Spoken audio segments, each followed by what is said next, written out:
સવારે 10 વાગ્યા સુધી ભારે વરસાદની આગાહી કરાઈ છે। સમગ્ર ગુજરાતમાં સવારે 10 વાગ્યા સુધી યલો એલર્ટ આપવામાં આવ્યું। રાજ્યમાં તમામ જિલ્લામાં વરસાદની આગાહી, રાજ્યના તમામ વિસ્તારમાં ભારે વરસાદની આગાહી। હવામાન વિભાગે 50 તાલુકાઓમાં 1 ઇંચથી વધુ વરસાદના આંકડા આપ્યા છે। સૌથી વધુ બનાસકાંઠાના લાખણી તાલુકામાં વરસાદ ખાબક્યો। 24 કલાકમાં 178 તાલુકાઓમાં વરસાદી વાતાવરણ જોવા મળ્યું છે। સૌથી વધુ વરસાદ બનાસકાંઠાના લાખણીમાં નોંધાયો છે। લાખણીમાં 10.8 ઇંચ વરસાદથી જનજીવન પ્રભાવિત। મહેસાણામાં 3.9 ઇંચ વરસાદ, બેચરાજીમાં 3.8 ઇંચ વરસાદ ખાબક્યો। ચીખલીમાં 3.8 ઇંચ, દાંતીવાડામાં 3.7 ઇંચ વરસાદ ખાબક્યો। વાવમાં 3.2 ઇંચ। તો 24 કલાકમાં 50 તાલુકાઓ પ્રભાવિત જોવા મળ્યા। સૌથી વધારે વરસાદ લાખણી તાલુકામાં વરસ્યો હતો। 10.8 ઇંચ વરસાદથી જનજીવન પર માઠી અસરો વર્તાઈ રહી છે। રસ્તાઓ પાણીમાં ગરકાવ થયા છે। જનજીવન ખોરવાયું હોય તેવી સ્થિતિ। લોકો ઘરની બહાર પણ નથી નીકળી શકતા। ઘરની અંદર પણ રહેવું મુશ્કેલ છે, કારણ કે ઘરોની અંદર પાણી ભરાઈ ગયા છે। ઘર વખરીને મોટા પ્રમાણમાં નુકસાન ગયું છે।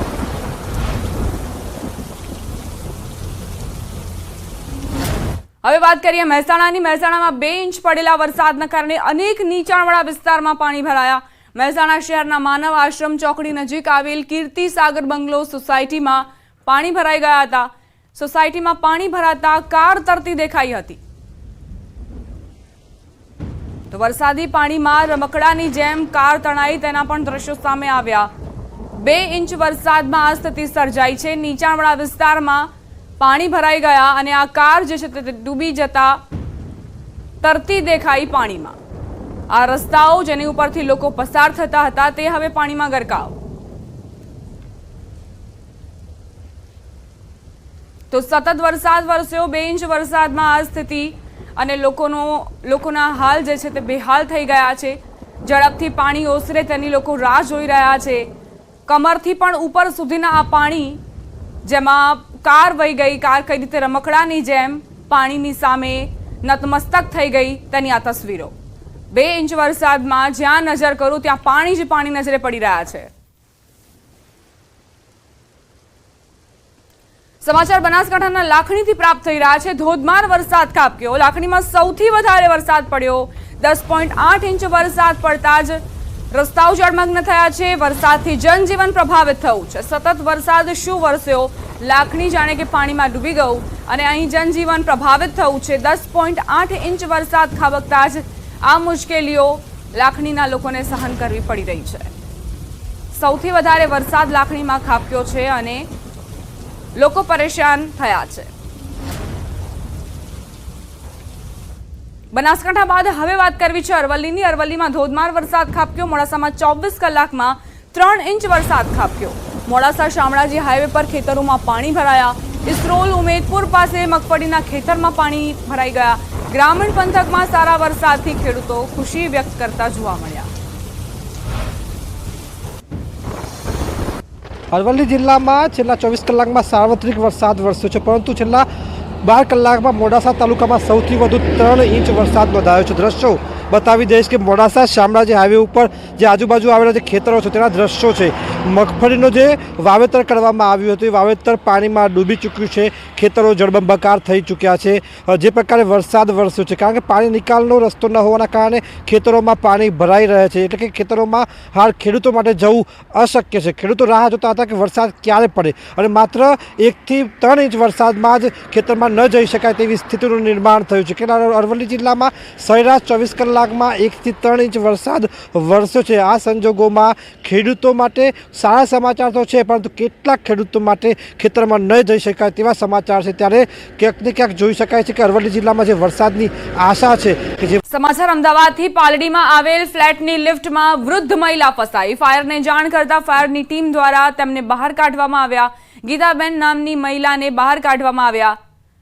અત્યારે તેઓ સંપૂર્ણ સ્વસ્થ અને સુરક્ષિત છે।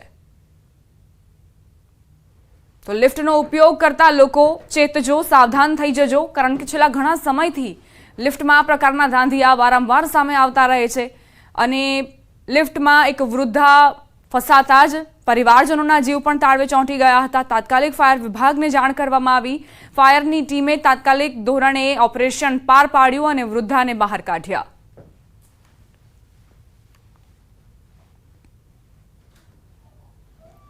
રાહુલ ગાંધીના નિવેદનને લઈને અમદાવાદમાં ભાજપ અને કોંગ્રેસના કાર્યકરો વચ્ચે અથડામણ થઈ.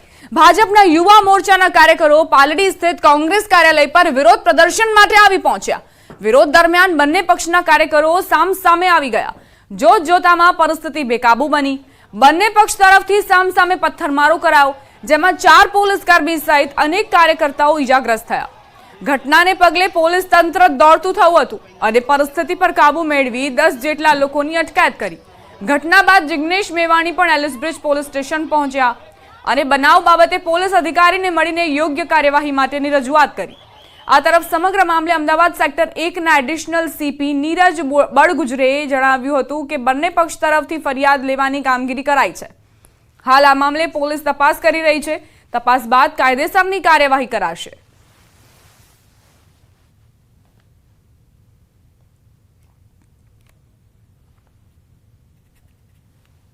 કોઈ ફરિયાદ કરીશું અને પોલીસને કહીએ છીએ કે તમારું કામ ઇમ્પાર્શિયલ તપાસ કરવાનું કે ઇમ્પાર્શિયલ તપાસ તો કરો, પણ શૈલેષભાઈ સાથે જે પ્રમાણેનું મિસબિહેવ કર્યું છે એ કોઈ પણ સંજોગોમાં અમે ચલાવવાના નથી. જે પણ અધિકારીઓ એમની ગરદન પકડી, બોચી પકડી, એમને ઢસડ્યા છે, એમને તાબડતોબ 24-48 કલાકમાં સસ્પેન્ડ કરવા જોઈએ, જેથી ભવિષ્યમાં ધારાસભ્ય, સંસદ સભ્યની સામે આ પ્રમાણેની કાર્યવાહી ના થાય. અત્યારે જે બનાવ બન્યું એમાં 4 પોલીસ કર્મચારી જે છે એ ઈજાગ્રસ્ત થયેલ છે અને અત્યારે એમની તબિયત સારી છે અને આપણે આશરે 10 જે છે એમને માણસોને ડિટેન કરવામાં આવ્યા છે. અત્યારે જે પણ અત્યારે ફરિયાદ કરવા માટે આવે છે એમની ફરિયાદ લેવાની અત્યારે ચાલુ છે અને સરકાર શ્રી તરફથી ફરિયાદ લેવાની ચાલુ છે. પોરબંદર જિલ્લાના ઘેડ પંથકના ગામોમાં પડેલ વરસાદ તથા મધુવંતી નદીના પાણીના કારણે માધવપુર સહિત આસપાસના ગામોમાં જળબંબાકારની સ્થિતિ જોવા મળી. ઘેડ પંથકના પાતા ગામેથી ધસમસતો મધુવંતી નદીનું પાણી દરિયામાં વહી જતું જોઈ શકાય છે. મધુવંતી નદીના પાણીનો નિકાલ દર વર્ષે આ રીતે દરિયામાં થતો હોય છે. પાતાથી ખળભળાટ વાયુ વેગે જતો આ પાણીનો પ્રચંડ પ્રવાહ દરિયામાં ભળી જતો જોવા મળે છે.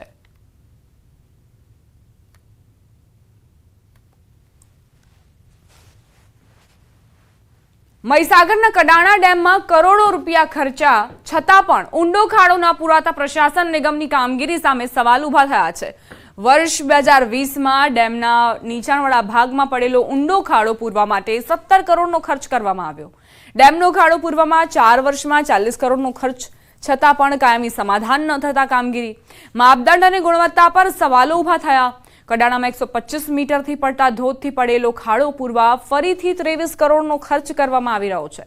હાલ આ કામગીરી શરૂ છે. બીજી બાજુ કડાણા ડેમના અધિકારીના જણાવ્યા અનુસાર સંપૂર્ણ કામગીરી વ્યવસ્થિત થઈ રહી છે. દર વર્ષે પાણીના પ્રવાહના કારણે ખાડા પડતા હોય છે, જેથી કડાણા ડેમની સુરક્ષા ન જોખમાય તે માટે કામગીરી કરવી પડતી હોય છે. 40 થી 42 કરોડ ખર્ચ કરી દેવામાં આવ્યો છે. કયા પ્રકારનું કડાણા ડેમમાં નુકસાન થાય છે અને કેટલું પાણી ક્યાં સુધી પહોંચાડવામાં આવે છે, શું કહેશો? કડાણા ડેમ ગુજરાતમાં કેપેસિટીની દ્રષ્ટિએ 3જા નંબરનો ડેમ છે. તો ફ્લડ પસાર થવાના લીધે ડેમની નીચેના ભાગમાં જે નદીનો પટ છે ત્યાં ધોવાણ થતું હોય છે, રેતીનું, કે જે નદીનો જેને પટ કહેવામાં આવે છે. તો એ પટનું અમુક સમયે નિરંતરે સમારકામ કરવું જરૂરી છે. જો સમારકામ કરવામાં ન આવે તો ડેમને એક જોખમ છે. તો જે રીતે અમારા ઉપર જે આક્ષેપો થયેલા છે કે કામની ગુણવત્તા જે નબળી છે, પરંતુ તેવું હાલમાં કંઈ છે નથી, કેમ કે ડેમના જ્યારે ફ્લડ પસાર કરવામાં આવે છે તે ઇન્ટેન્સિટીના લીધે એ વસ્તુ થતી હોય છે. દર વર્ષે છેલ્લા 4 વર્ષથી કરોડોનો ખર્ચ કરવામાં આવે છે, વારંવાર ધોવાઈ જાય છે. ગુણવત્તાને લઈને ઘણા આક્ષેપો થઈ રહ્યા છે. કેવી રીતે ધોવાય છે? ગુણવત્તા સચવાય છે કે નથી સચવાતી? કોણ જવાબદાર કોણ છે? કામની બાબતને ધ્યાને લઈને કહેવામાં આવે તો ટ્રીપ ડિઝાસ્ટર કમિટીનું સૂચન કરવામાં આવે છે અને એના આધારે અમે અહીંયા જે ડેમ ઓથોરિટી છે એ કામ કરાવતી હોય છે, જે તે ટેન્ડર પ્રક્રિયા દ્વારા એજન્સીને રોકવામાં આવે છે. અમે જે બી કામ મટીરિયલ્સ યુઝ કરવામાં આવે છે બધાના પરીક્ષણો કરવામાં આવેલા છે, જેથી એ સાબિત થાય છે કે ભાઈ ત્યાં ગુણવત્તા તો સારી જ છે, જળવાય છે, કેમ કે ડેમની સલામતીને અમારે બી એક પાર્ટ છે. ખેડા જિલ્લામાં વધુ એક ભ્રષ્ટાચારનો બ્રિજ સામે આવ્યો. ડાકોરમાં બનેલ નવીન બ્રિજમાં મસમોટું ગાબડું પડ્યું. બ્રિજ બન્યાના 3 માસ જેટલા સમયમાં જ ગાબડું પડ્યું. બ્રિજની ગુણવત્તાને લઈને અગાઉ પણ સવાલો ઉઠ્યા હતા. નવા બ્રિજ પર ભ્રષ્ટાચારનું મસમોટું ગાબડું પડતા વાહન ચાલકો અટવાયા. નવા બ્રિજ પર ગાબડું પડતા જ તાત્કાલિક ડાયવર્ઝન અપાયું. બ્રિજ પર ભ્રષ્ટાચારનું ગાબડું પડતા વાહન ચાલકો પરેશાન થયા છે. વિકાસમાં ભ્રષ્ટાચારનો બોલતો પુરાવો સામે આવ્યો.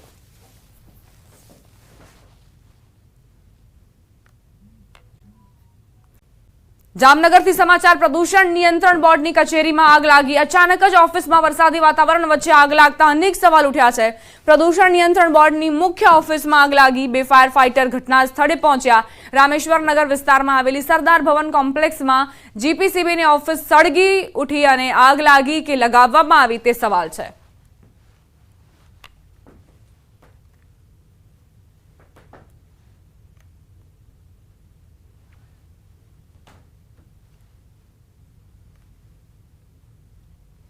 રાજ્યના પાડોશમાં આવેલા સંઘ પ્રદેશ દમણમાં એક જાણીતા જ્વેલરીના શોરૂમને તસ્કરોએ નિશાન બનાવ્યો. શોરૂમમાંથી 70 લાખથી વધુની કિંમતના સોના ચાંદીના દાગીનાઓની ચોરી કરી તસ્કર ફરાર થયા. તપાસ માટે પ્રદેશભરની પોલીસ દોડતી થઈ ગઈ. દમણના ઝાપા બજાર વિસ્તારમાં આવેલ જાણીતા જ્વેલરી શોરૂમને તસ્કરોએ નિશાન બનાવ્યું અને આ શોરૂમમાંથી અંદાજે 70 લાખથી વધુની કિંમતના દાગીનાઓની ચોરી કરી અને તસ્કરો ફરાર થઈ ગયા. બનાવની જાણ થતાં જ પોલીસ કાફલો સ્થળ પર પહોંચ્યો અને એફએસએલની મદદથી તસ્કરો સુધી પહોંચવા તપાસ શરૂ કરી. પોલીસના મતે તસ્કરોએ 2 દુકાનો વચ્ચે આવેલી સાંકડી ગલીમાં જઈને આ શોરૂમના દિવાલના બાંકરું પાડી અને અંદર ઘૂસ્યા હતા અને ત્યારબાદ લાખોના કિંમતી દાગીનાઓની ચોરી કરી ફરાર થઈ ગયા. પોલીસ શોરૂમના સીસીટીવીના આધારે તપાસ શરૂ કરી. ચોરીનો આંક 70 લાખથી વધે તેવી શક્યતા છે.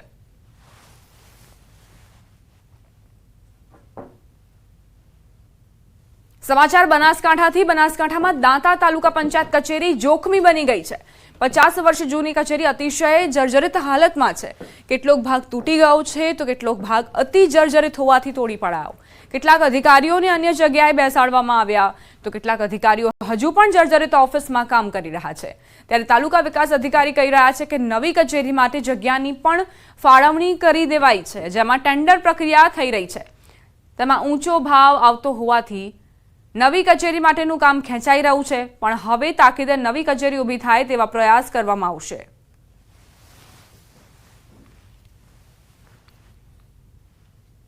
મુજબ 50 વર્ષ કે તેથી વધારે જૂની છે અને હાલ જે મુખ્ય બિલ્ડિંગ અને એની પાછળ જે 10 રૂમો આવેલા છે તે ખૂબ જ જર્જરિત થવાથી આપણે તકેદારીના ભાગરૂપે કોઈ જાનહાનિ કે કોઈ સર્જાય ના એના માટે આપણે તોડી નાખવાની પ્રક્રિયા ચાલુ છે.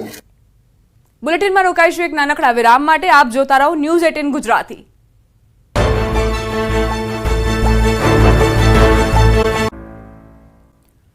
વિરામ બાદ સ્વાગત. રાજકોટમાં દેશી દારૂ બનાવતા હોવાના વિડીયો સોશિયલ મીડિયામાં વાયરલ થયા. માલવિયા નગર અને ગાંધીગ્રામ વિસ્તારનો વિડીયો હોવાની શક્યતા છે. વિડીયોમાં જે રીતે છાશનું વિતરણ થતું હોય તે રીતે દારૂની કોથળીઓ જોવા મળી. પોલીસ સ્ટેશન વિસ્તારમાં ધમધમતી દેશી દારૂની ભઠ્ઠીનો આ વિડીયો જુઓ. દારૂની ભઠ્ઠીના વાયરલ વિડીયોથી શહેરના પોલીસ તંત્ર પર સવાલ ઉઠી રહ્યા છે.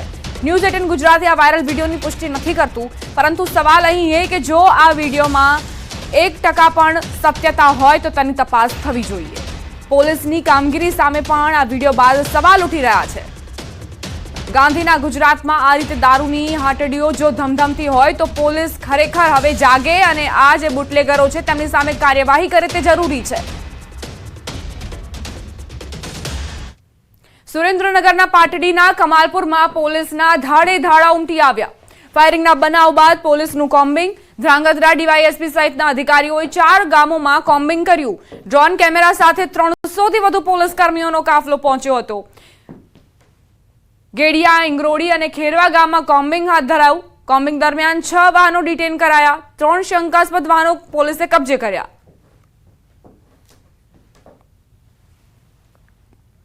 સુરતના કીમ ગામમાં ફરી એકવાર અજાણ્યો યુવાન બ્રિજના પિલર પર ચડી હાઈ વોલ્ટેજ ડ્રામા કરતો જોવા મળ્યો. બ્રિજ પરથી પસાર થતા વાહન ચાલકે વિડીયો ઉતાર્યો.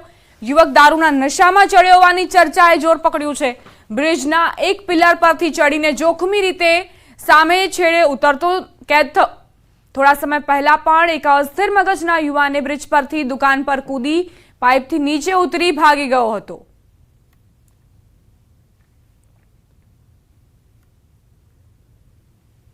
સમાચાર કચ્છથી. ભચાઉના નેર નજીક ભૂકંપનો આંચકો અનુભવાયો છે. 3.0ની તીવ્રતાનો નોંધાયો આંચકો. આજે સવારે 7:03 ભૂકંપનો આંચકો અનુભવાયો. ભૂકંપનું કેન્દ્રબિંદુ દુધાઈથી 15 કિલોમીટર દૂર નેર નજીક નોંધાયો. તો આ સાથે જ ફરી એક વખત ભૂકંપના કારણે લોકોમાં ડર જોવા મળ્યો. 3ની તીવ્રતા હતી અને જે બાદ જે વિડીયો સામે આવ્યા તે પણ આપ જોઈ શકો છો કઈ રીતે ધરતીનું કંપન લોકોના ઘરમાં પણ જોવા મળ્યું. આજે સવારે 7:03 આ તસવીરો, જ્યારે ભૂકંપનો આંચકો અનુભવાયો. દુધઈથી 15 કિલોમીટર દૂર તેનું કેન્દ્રબિંદુ નોંધાયું છે.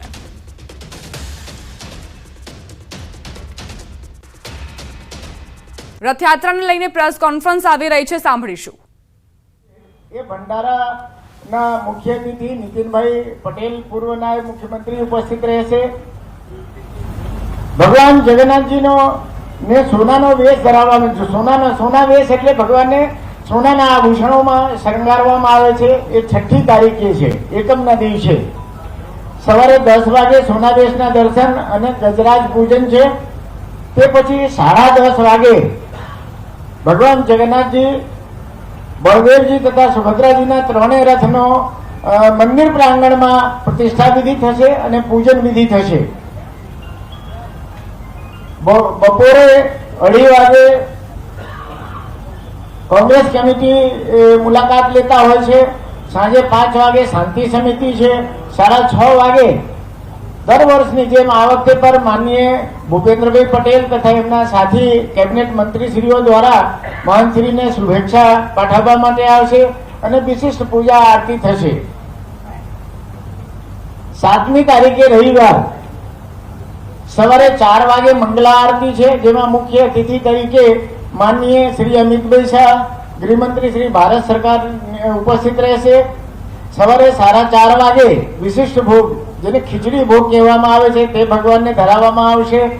5 વાગે ભગવાન જગન્નાથજીનો અતિપ્રિય આદિવાસી નૃત્ય અને રાસ ગરબા નો કાર્યક્રમ છે અને તે પછી વૈદિક મંત્રોચ્ચાર વિધિ કરીને ભગવાનના આંખે જે અમાસના દિવસે પાટો બાંધવામાં આવેલ હોય છે તેને છોડવામાં આવશે. 5:45 એટલે 5:45 વાગે ભગવાન જગન્નાથજીનો રથમાં પ્રવેશ થશે અને 7 વાગે. આ સાથે જ બુલેટિનમાં અત્યારે બસ આટલું જ. વધુ અપડેટ્સ માટે આપ જોતા રહો News 18 ગુજરાતી.